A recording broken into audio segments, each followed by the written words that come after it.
Naibalik na ang putol na kamay ng isang pulis sa Camarines Sur. Tinaga kasi siya ng nag-amok na lalaking inaawat lang niya. Nasa frontline na balitang yan si Gary De Leon.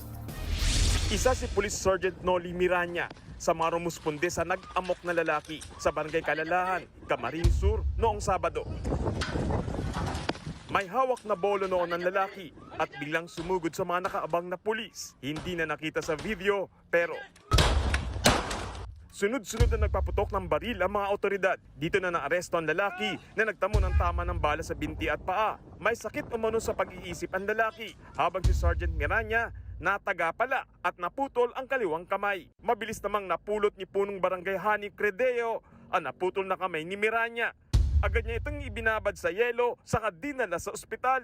Ayon sa ospital, tama ang ginawa ng punong barangay dahil mataas ang tsansa na maibabalik ang naputol na kamay kung mabilis na naibabalot at nalagyan ng yelo. At matapos nga ang 8 oras na operasyon, nakakabit na ng mga doktor sa Bicol Medical Center ang naputol na kamay ni Sergeant Miranya. We were told na naikabit po yung 2 major arteries ng kanyang kamay.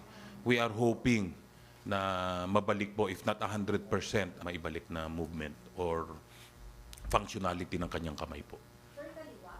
Kaliwang kamay po.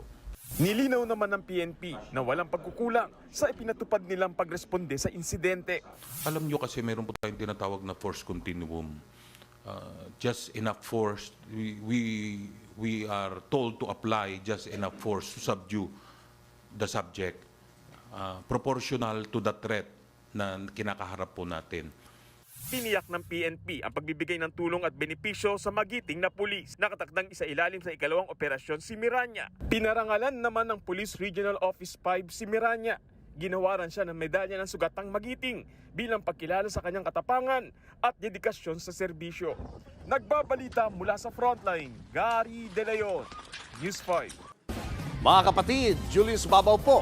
Para sa komprehensibo at makabuluhang balitaan at talakayan, mag-follow at mag-subscribe na sa social media pages ng News 5.